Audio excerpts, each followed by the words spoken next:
জনতার ক্ষোভের মুখে আটকে পড়েন মন্ত্রী বিকাশ দেববর্মা। মন্ত্রী বিকাশের বিধানসভায় বন্য দাতাল হাতির আক্রমণ থেকে রক্ষা পেতে এলাকাবাসীদের অসম আগরতলা জাতীয় সড়ক অবরোধ। এই অবরোধের ফলে রাস্তায় আটকে পড়েন মন্ত্রী বিকাশ দেববর্মা স্বয়ং। ঘটনাস্থলে মহকুমা শাসক, মহকুমা পুলিশ আধিকারিক সহ তেলিয়ামুড়া থানার ওসি। দীর্ঘ প্রায় 30 মিনিট ধরে চলছে পথ অবরোধ।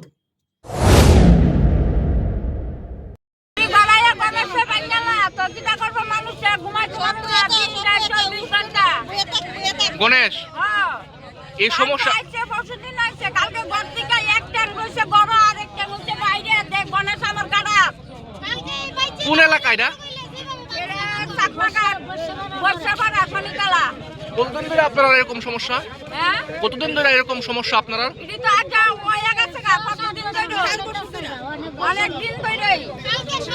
এটা কোন বিধানসভা? এটা কোন বিধানসভা? স্থানীয় বিধায়ক যিনি আছেন এনে জানেনি ব্যাপারটা? তাহলে এখন পর্যন্ত কি কি অ্যাকশন নিছে? কোনো অ্যাকশন নিছে না। আয়ে ঘর ঘর ভাঙিয়ে দিয়েছে, আমার ঘর ভাঙিয়ে দিয়ে গেছে, জ্বালানো ভাঙিয়ে দিয়ে গেছে, কাঠের জ্বালানো ভাঙিয়ে দিয়ে গেছে। আয়া দেখছে, দেখে কাগজ জমা দিও, এটা দিয়ে দিয়ে তুমি যা দিলে কইব। মানুষ মারা দিলে মানুষটা কইব আমরা। Bureau report, S Bharat live 24 hours.